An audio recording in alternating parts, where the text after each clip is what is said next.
중국에 대해서 굉장히 부정적인 리포트를 많이 낸 미국의 리서치 서브스티튜트라고 그럴까요? 하여튼 근데 얘네들이 객관적으로 냈더라고요. 그래서 제가 없는 시간을 쪼개서 리포트를 좀 봤어요. 한 80페이지, 78페이지짜리 보고서인데 5월 맞죠? 어린이날 나온 건데 얘들 리포트 그냥 딴 거는 다 안 했고요. 딱 한 장만 제가 카피 따왔어요. 이 MIC 하기 전에 수출 비중, 얘들이 이제 4개의 팩트를 가지고 4개 요소를 가지고 분류를 했던데 80페이지 그냥 요약하면 딱 이거예요. 그 전에 에어로스페이스 일했는데 지금은 그러니까 이 의존도예요. 수입을 안 하게 된 거. 예, 반갑습니다. 저는 신영관이고요.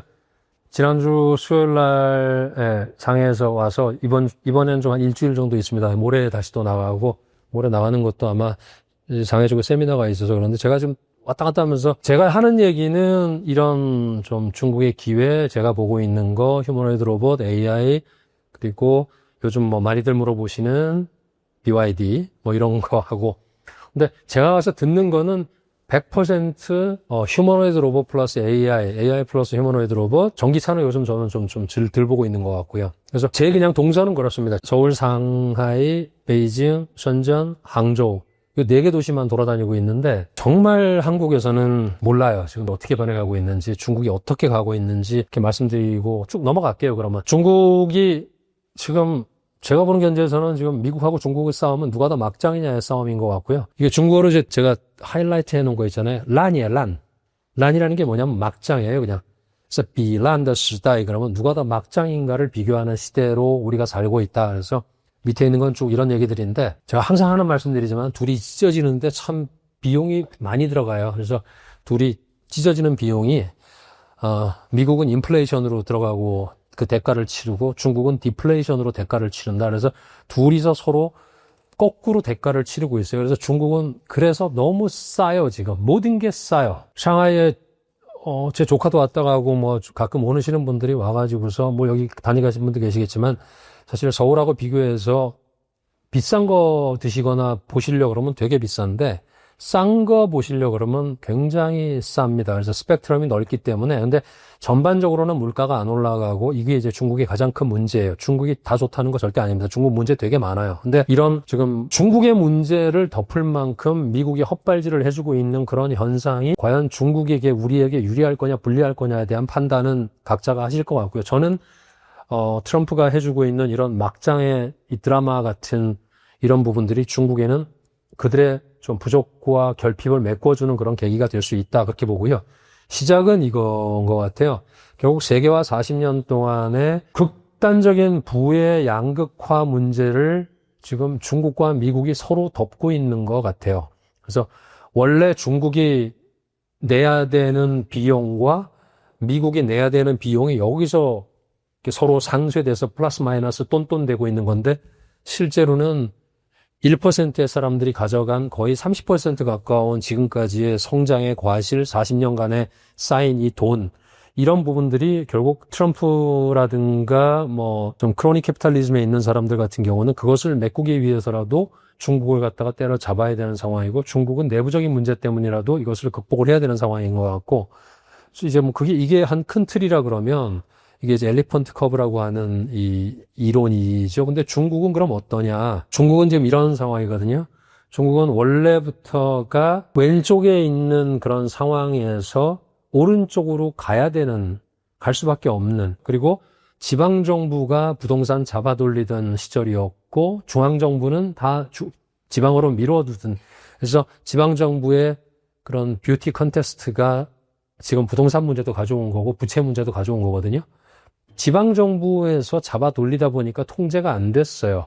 굉장히 그립을 세게 가져가는 거라고 생각을 하지만 사실은 중국 정부가 지방을 완전히 통제하던 시대는 딱 30년이었어요. 제가 누차 말씀드린 대로 개혁개방 이전에 30년, 그 30년 외에는 중국의 수천 년 역사 동안에 중앙과 지방은 서로 싸우는 관계였습니다. 중앙이 풀어주고 지방은 가져가서 토호 세력들이 딴짓거리를 하고. 하지만 이게 연방제도 아니면서 중앙집권제면서도 지금까지 연방제처럼 진행이 되어왔던 국가인데 이제는 지방이 거의 너덜너덜해졌거든요.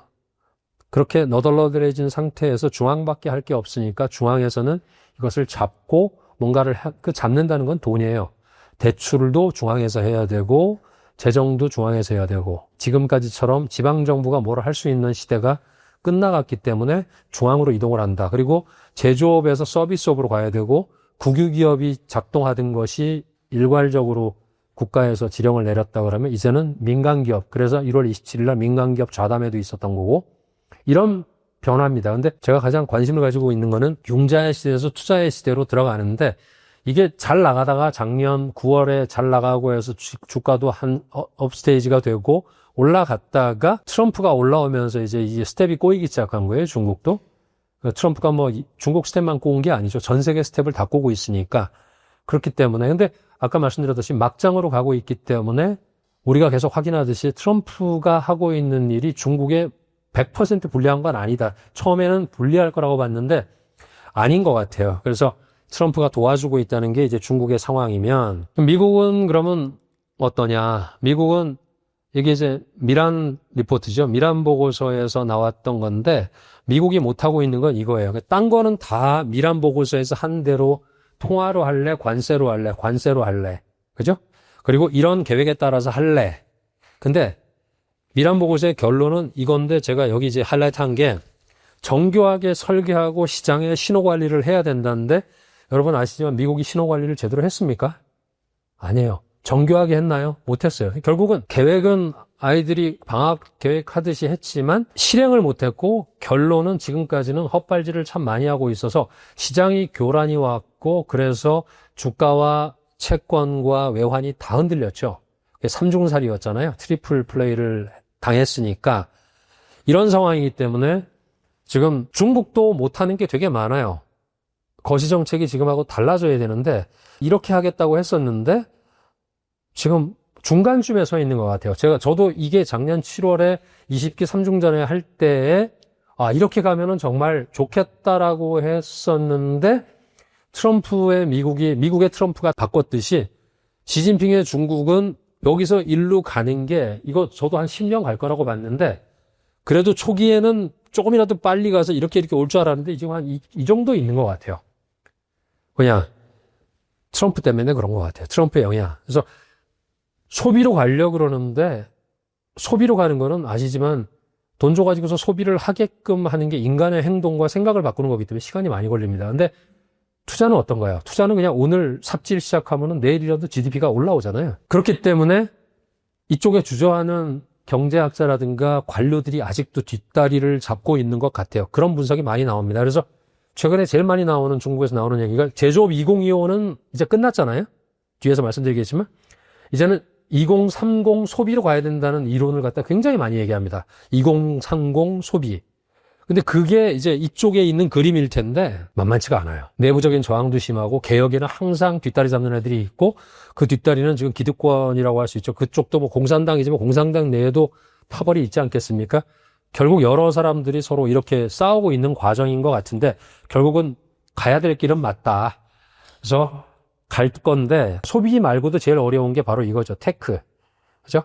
그래서 위에 사람이 누구냐 하면은 쉬관화라고 1999년에 이 사람이 했던 얘기가 지금도 아직 그 회자가 많이 됩니다. 이 영어로 얘기하면 leg of core and soul 해가지고 중국어로 얘기하면 최신샤오훈이라는 게 뭐냐면 신이라는 게 마음 심자 위에 초두변에 있는 게 이게 신피엔이라 해서 중국어로는 반도체예요. 반도체가 최결핍이고 부족하고 혼이 적다. 혼은 소프트웨어입니다. 그 당시에 얘기했다. 그래서 중국의 가장 기술적으로 문제는 칩이 없고 소프트웨어가 없다. 그 얘기를 1999년에 했는데 아직도 가고 있어요. 근데 그동안 참 5, 6년 지났지만 엄청난 돌파를 하고는 있어요. 특히 최근에 한 3년, 2년. 런정페이가 했던 말이 지난 1월 27일에 그 민영기업과 좌담회에서 했던 얘기가 시진핑한테 직접 얘기를 했는데 보도는 안 됐는데 나중에 인민일보에 잠깐 나왔었어요. 근데 그때 했던 얘기가 뭐냐면 이 위에 있는 정확하게 얘기하면은 중국의 정보통신 산업의 최신샤훈 문제가 해결될 것 같다. 이 얘기를 했대요. 그 얘기가 뭐냐면 화웨이라는 회사가 우리가 뭐 군용기업이다, 뭐 민영기업 아니다 하지만 지금은 국가 색깔이 많이 들어가 있지만 원래는 민영기업이 맞고요. 제가 알기로. 그리고 주주기업이긴 한데 지금은 국가가 막 휘두르고 있긴 해요.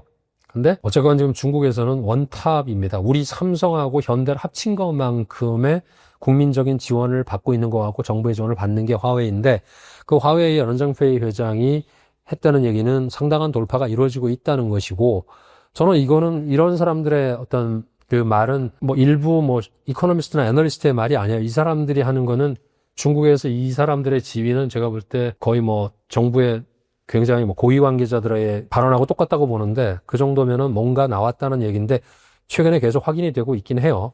먼저 이제 제가 그 중국의 산업을 보는 틀, 우리나라는 여기 이제 연배들이 조금 되신 분도 계시니까 한국이 70년대, 80년대, 90년대 고도 성장을 할 때 우리나라의 산업은 앙행형이라 그랬잖아요. 왜? 기러기가 날아가듯이 쫙 해서 한 길로 간다고 앙행형 발전 모델이라고 했는데 일본하고 우리나라는 2단계입니다. 정부가 끌고 이 산업이 쫓아가면 돼요. 가운데 뭐가 없어요. 정부가 그냥. 그래서 2단계인데 2티어라 그러는데 중국은 멀티티어입니다.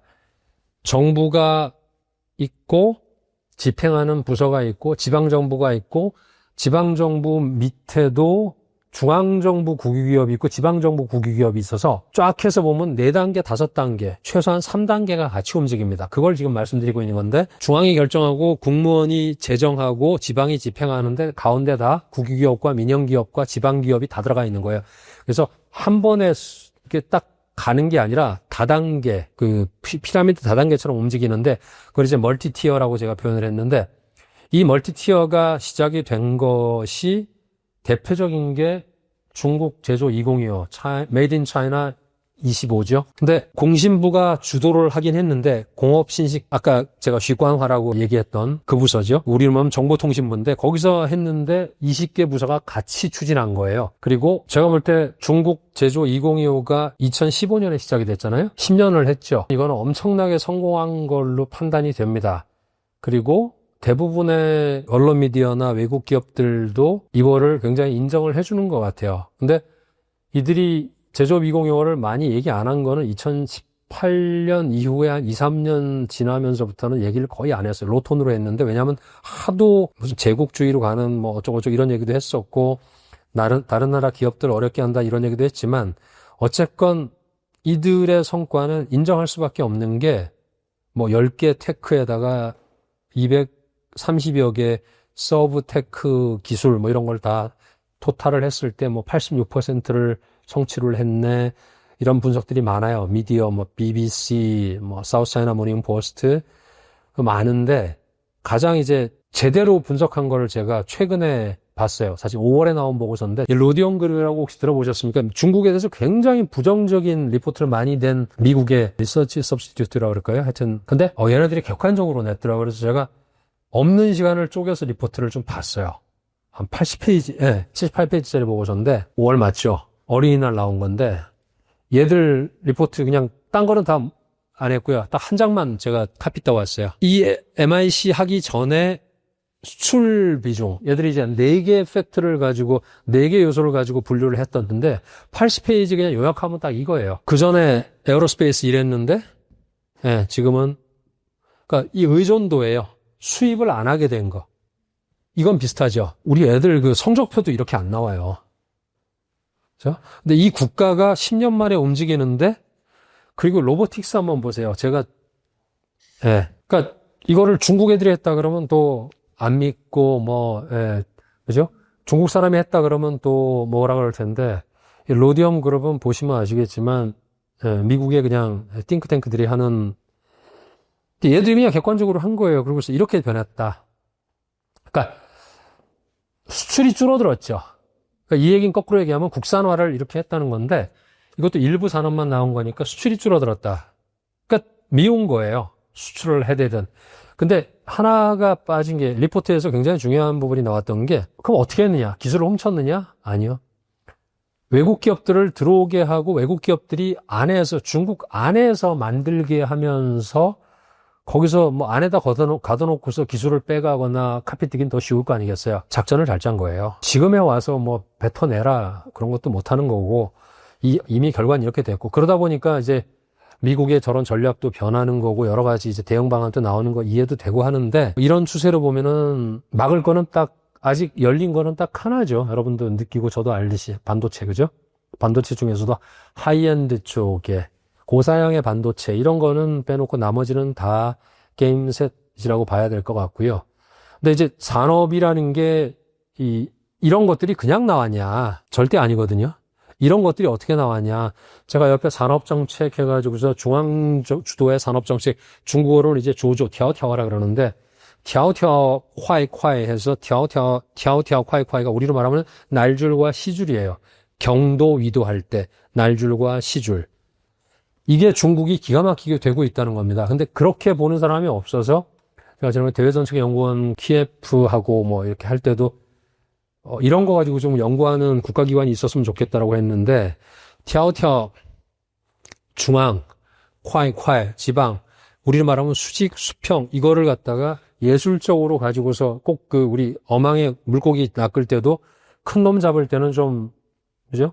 좀 널찍한 그물, 작은 놈까지 잡을 때는 촘촘한 모기장 같은 거, 이런 걸로 해서, 그러니까 그걸 쥐었다 풀었다 하는 건데, 이게 모택동이 보통 사람은 아닌 게, 그 당시에 정해놓은 거예요. 소련처럼 권력을 중앙에 집중시켜서 지방의 자율성을 죽이지 마라. 그러니까 지방을 풀어줘라. 그래서 아까 말씀드린 중앙과 지방의 역할, 그것이 멀티로 구성이 되면서 중국에 쫙 퍼지면서 문제도 있었지만, 문제가 많아지면 어떻다? 제일 밑에 써놨듯이, 문제가 있으면 지방으로 끝낸다. 그러니까, 문제가 되는 지역은 거기를 막아라. 그것이 바로 1970년대에 했던 개혁개방의 사구통상처럼 했던 샤먼, 주하이산, 도, 그죠? 천진이었나? 4개를 열었잖아요. 그게 바로 이거예요. 지방을 활용을 해서 실험을 하고 성공을 하면 전국으로 퍼뜨리고 실패하면 거기서 걸어 담그고. 제일 성공한 게 이건 것 같아요. 저는 이거 되게 좋아해요. 고속철 타고서 돌아다니는 거 좋아하고 지금도 항저우도 그렇고 뭐 북경도 그렇고 웬만하면 비행기 안 타고 고속철 타고 다니는데 이게 이제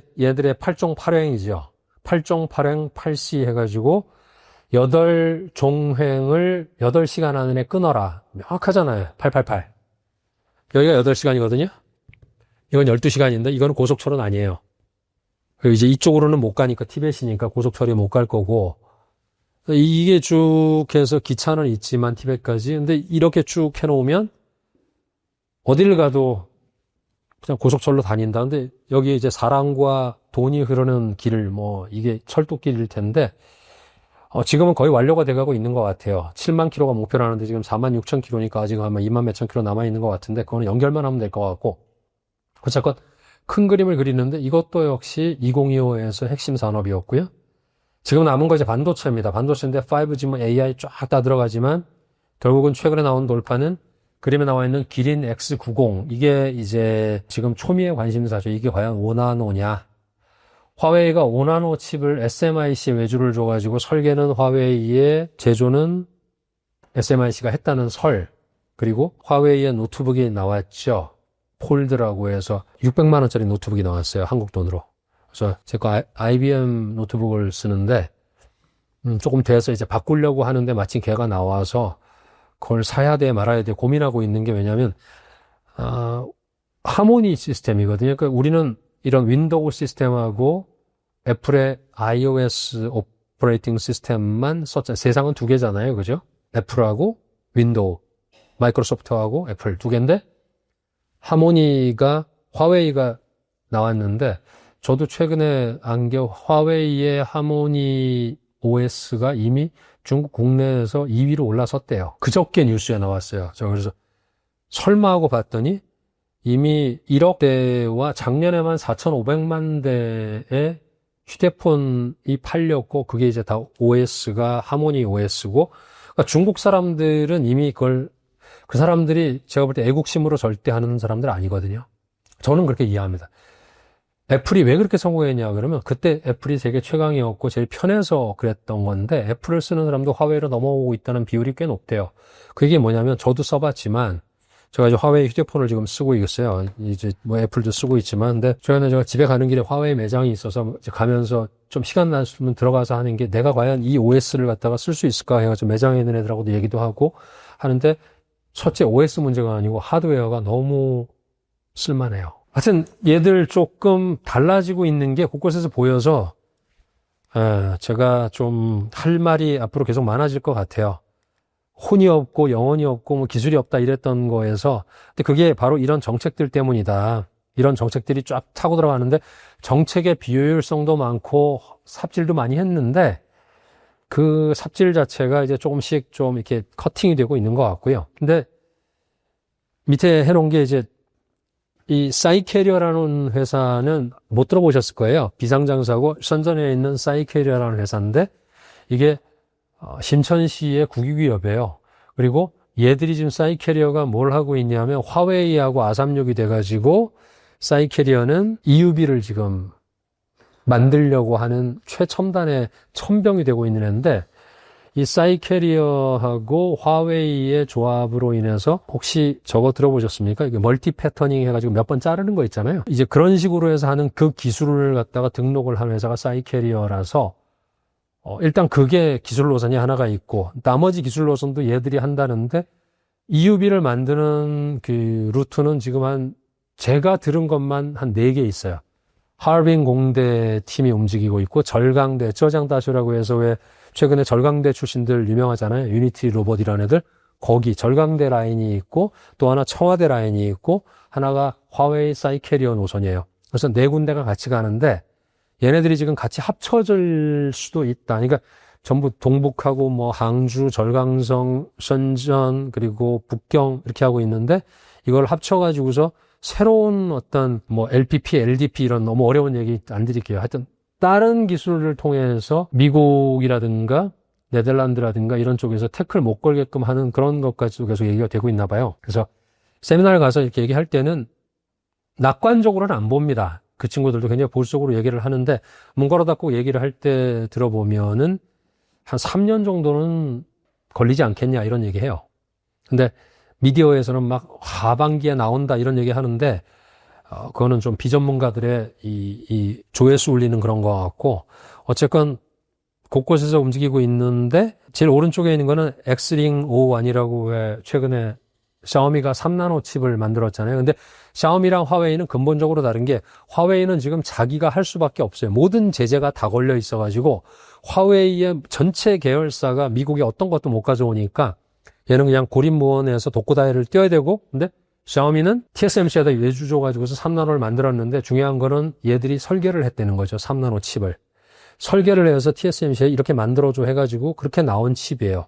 그러니까 둘이 다르긴 한데 하나는 제로 투 1으로 가고 있는 게 이 화웨이의 어센드 910C, 910B, 뭐 이제 920 얘기까지 나오는데 이런 노선 해서 싸이캐리어라는 회사 그리고 다른 기술 노선 합쳐져 가지고 여기서 하나의 돌파가 나올 가능성이 있는 반면에 샤오미 같은 경우는 자기들이 설계를 해서 4번째로 3나노 칩을 설계를 하고 TSMC에다 외주를 줘가지고 만들어냈다. 이게 이제 하나의 화제가 됐죠. 그러니까 어쨌건 돌파는 여러 방식으로 진행이 되고 있어서 이게 거의 마지막 남은 어떤 보틀넥이 될 수도 있고요. 그래서 거기서 가장 뭐 핵심은 아까 말씀드린 EUB인데 이게 라스트 스퍼트를 할 수 있느냐 없느냐 해서 DUB, EUB는 엄청난 차이입니다. 한마디로 말해서 뭐 내연차와 전기차의 차이라 그럴까요? 뭐 그 정도 차이일 텐데 기술도 다르고 무엇보다 이제 빛의 파장이 다르다는 거잖아요.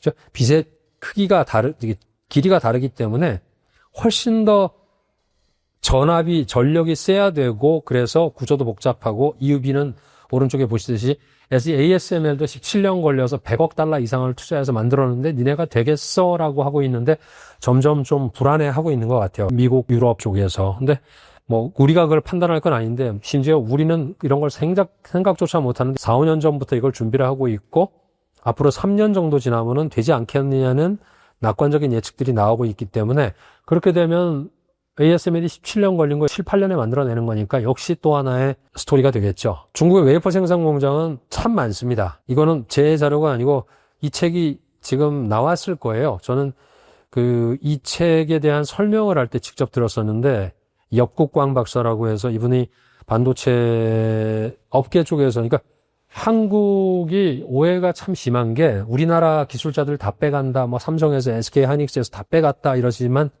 제가 볼 때는 그분들은 플러스 알파 정도지 메인은 타이완 사람들입니다. 그 중에 이제 한 분인데 그분이 쓴 책의 자료에서 제가 따온 거예요. 그래서 300mm짜리 12인치, 200mm짜리 8인치 쭉 놓고 봤을 때 다 합하면 200개 정도 있는데 12인치가 제일 지금 현재 가장 큰 거잖아요. 이걸로 봤을 때 한 45개 공장이 여기 가동이 되고 있다. 근데 아직도 짓고 있는 게 있고 다 합치면은 월 한 420만 장 만들어 제끼고 그것도 2023년 자료고. 그러니까 이런 상황에서 중국 반도체 인력들이 3번에 걸쳐서 지난 20년 동안 들어가서 이거를 성과를 냈다 해요.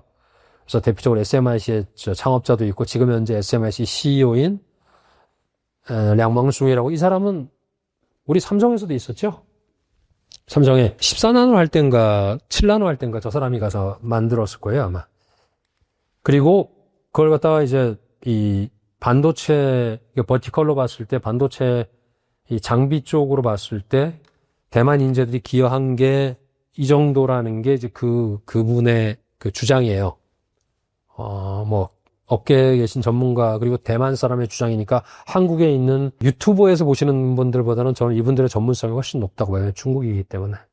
중국 땅에서 대만 사람들은요, 우리나라와 북한의 관계를 생각하시면 안 됩니다. 그들은 정말로 끈끈한 관계. 상해에 제일 많은 국가로 봤을 때 제일 많은 지역 사람이 누군지 아세요? 타이완 사람들입니다. 그 다음에 일본 사람이에요. 근데 한국말이 제일 많이 들려요. 야, 진짜 왜요? 우리가 좀 외향적인 것도 있고 또 제가 잘 알아들었을 수도 있는데 최근에는 한국 무비자로 입고 가잖아요. 대만은 지금 와 있는 사람들 말고는 왔다 갔다 하는 게 조금 제한되거든요, 최근에.